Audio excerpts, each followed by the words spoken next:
A C mechanical പമ്പിനെ കുറിച്ചാണ് പറയാൻ ഉദ്ദേശിക്കുന്നത്.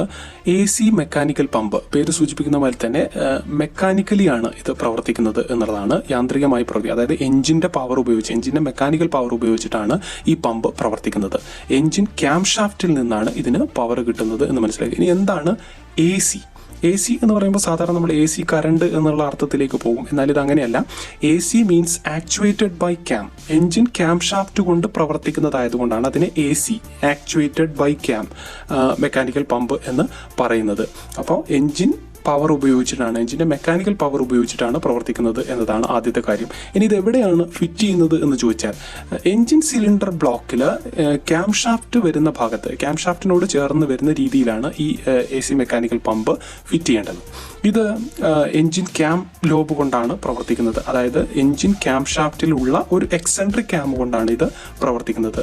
ഒരു 3 സിലിണ്ടർ എഞ്ചിൻ ആണെങ്കിൽ ആ 3 സിലിണ്ടർ എഞ്ചിന്റെ 6 വാൾവുകളാണ് ഉണ്ടാവുക. അതായത് 3 ഇൻലെറ്റ് വാൾവും 3 എക്സോസ്റ്റ് വാൾവും. അതുകൂടാതെ ഒരു എക്സ്ട്രാ ക്യാം ലോബ് കൂടി ഇതിനുണ്ടാകും എന്നുള്ളതാണ് കാര്യം.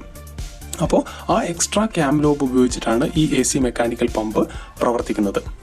ഇനി ഈ എ സി മെക്കാനിക്കൽ പമ്പിന്റെ പ്രധാനപ്പെട്ട ഭാഗങ്ങൾ എന്തൊക്കെയാണ് എന്നത് നോക്കാം. ഏറ്റവും പ്രധാനപ്പെട്ട ഒരു ഭാഗമാണ് ഫ്ലെക്സിബിൾ ഡയഫ്രം എന്ന് പറയുന്ന ഭാഗം. സ്പ്രിങ്ങോട് കൂടിയ ഫ്ലെക്സിബിൾ ഡയഫ്രം. ഈ ഫ്ലെക്സിബിൾ ഡയഫ്രം ആണ് ഈ ഒരു ചാമ്പറിലുള്ള, അതായത് ഈ എ സി മെക്കാനിക്കൽ പമ്പിന്റെ ഉള്ളില് ഫ്യൂവൽ കടന്നു വരാൻ ഒരു ചാമ്പർ ഉണ്ട്, ഒരു അറയുണ്ട്. ആ അറയ്ക്കുള്ളിലുള്ള, ആ ചാമ്പറിനുള്ളിലുള്ള ഫ്യൂവലിനെ മർദ്ദീകരിക്കുന്നത് ഈ ഫ്ലെക്സിബിൾ ഡയഫ്രം ആണ്. ഫ്ലെക്സിബിൾ ആയതുകൊണ്ടാണ് അതിനെ ഫ്ലെക്സിബിൾ ഡയഫ്രം എന്ന് വിളിക്കുന്നത്. ഈ ഫ്ലെക്സിബിൾ ഡയഫ്രത്തെ പ്രവർത്തിപ്പിക്കുന്ന ഒരു ഭാഗമാണ് റോക്കറാം എന്ന് പറയുന്ന ഒരു ഭാഗം. എഞ്ചിൻ വാൾവുകളെ പ്രവർത്തിപ്പിക്കാൻ നേരത്തെ നമ്മൾ റോക്കറാം എന്ന് പറയുന്ന ഒരു ഭാഗം ഉണ്ടായിരുന്നു. ഏകദേശം അതുപോലെ തന്നെ പ്രവർത്തിക്കുന്നതായതുകൊണ്ടാണ് ഇതിനെ റോക്കറാം എന്ന് വിളിക്കുന്നത്. ആ റോക്കറാമാണ് ഈ ഫ്ലെക്സിബിൾ ഡയഫ്രത്തെ മുകളിലോട്ടും താഴോട്ടും നീക്കുന്നത് എന്നതാണ് കാര്യം. ഇതിനെ രണ്ടിനെയും തമ്മിൽ ബന്ധിപ്പിക്കാൻ വേണ്ടി ഒരു സ്പിൻഡിൽ, റോക്കറാമിനെയും അതുപോലെ തന്നെ ഡയഫ്രത്തെയും തമ്മിൽ ബന്ധിപ്പിക്കുന്നത് ഒരു സ്പിൻഡിലാണ്. ഇനി ഞാൻ നേരത്തെ പറഞ്ഞു, എക്സെൻട്രിക് ക്യാം ആണ് ഈ റോക്കറാമിനെ മൂവ് ചെയ്യിക്കാൻ സഹായിക്കുന്നത്. ഈ എക്സെൻട്രിക് ക്യാം എഞ്ചിൻ ക്യാം ഷാഫ്റ്റിലെ തന്നെ ഒരു എക്സ്ട്രാ ക്യാം ലോബാണ് എന്നത് മനസ്സിലാക്കുക. ഇനി ഇതിന് 2 വാൾവുകളും ഉണ്ട്. ഒരു ഇൻലെറ്റ് വാൾവും ഒരു ഔട്ട്ലെറ്റ് വാൾവും. ഫ്യൂവല് ചാമ്പറിനുള്ളിലേക്ക് കടന്നു വരാൻ വേണ്ടിയിട്ടാണ് ഇൻലെറ്റ് വാൾവ്.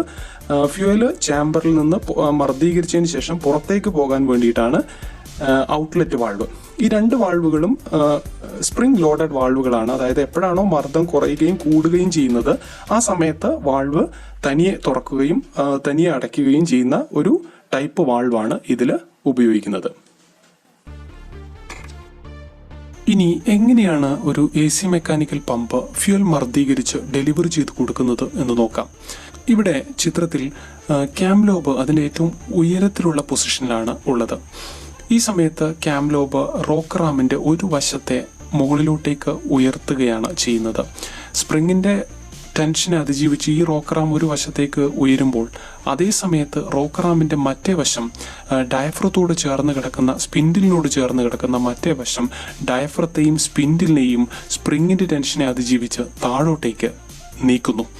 ഇങ്ങനെ വരുമ്പോൾ ഈ ചാമ്പറിനുള്ളിൽ ഒരു ന്യൂനമർദ്ദം അനുഭവപ്പെടുകയും അല്ലെങ്കിൽ ഒരു പ്രഷർ റിഡക്ഷൻ അനുഭവപ്പെടുകയും ആ പ്രഷർ റിഡക്ഷൻ അല്ലെങ്കിൽ ആ ഒരു വാക്വത്തിൻ്റെ സഹായത്താൽ ഇൻലെറ്റ് വാൾവ് തുറക്കുകയും ഇൻലെറ്റ് വാൾവ് തുറന്ന് ചേംബറിനുള്ളിലേക്ക് ഫ്യൂവൽ എത്തിച്ചേരുകയും ചേംബറിനുള്ളിലുള്ള ആ വാക്വം പൂർത്തിയാകുന്നത് വരെ അല്ലെങ്കിൽ ആ വാക്വം ഇല്ലാതാവുന്നത് വരെ ഫ്യൂവൽ ചേംബറിലേക്ക് എത്തുകയും ചെയ്യുന്നു. ഇതാണ് സക്ഷൻ സമയത്ത് നടക്കുന്ന കാര്യം.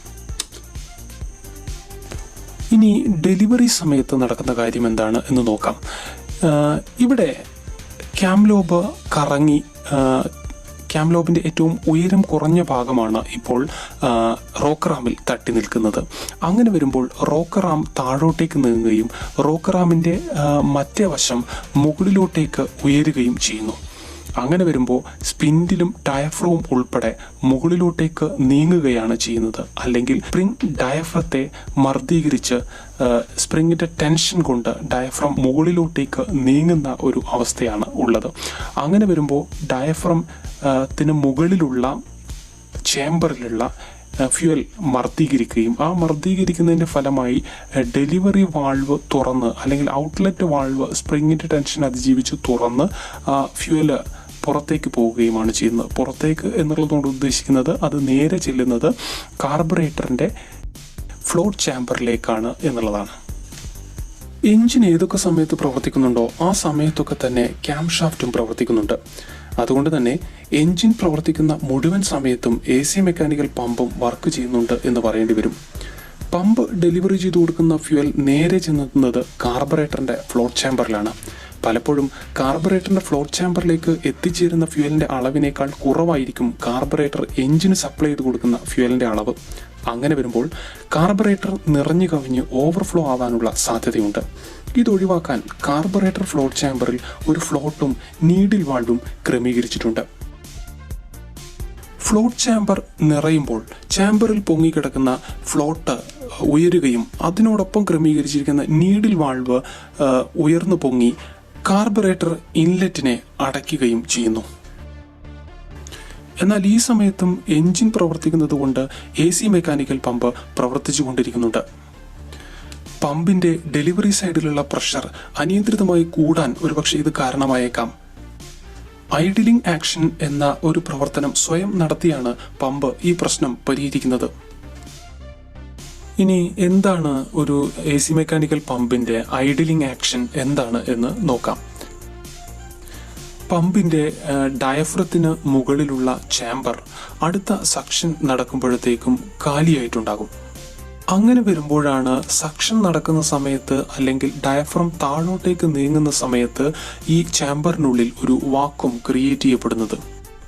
എന്നാൽ കാർബറേറ്റർ ഫുള്ളാകുമ്പോൾ കാർബറേറ്റർ നീഡിൽ വാൾവ് അടയുന്നത് കൊണ്ട് തന്നെ ഡെലിവറി ചെയ്തു കൊടുക്കുന്ന ഫ്യൂവൽ പൂർണ്ണമായും കാർബറേറ്ററിന്റെ ഫ്ലോട്ട് ചാമ്പറിലേക്ക് എത്താൻ കഴിയാതെ വരുന്നു. അങ്ങനെ വരുമ്പോൾ ഡയഫ്രത്തിന് മുകളിൽ ഉള്ള ചേംബറിൽ ഫ്യൂവൽ പുറത്തേക്ക് പോകാൻ കഴിയാതെ അവിടെ ട്രാപ്പ് ചെയ്യപ്പെടുകയും ചെയ്യുന്നു. ഈ സമയത്ത് ഡയഫ്രത്തിന് മുകളിലോട്ടേക്ക് പൊങ്ങാൻ സാധിക്കുന്നില്ല, അല്ലെങ്കിൽ സ്പ്രിങ്ങിന് ഡയഫ്രത്തെ മുകളിലോട്ടേക്ക് പൊക്കാൻ സാധിക്കുന്നില്ല.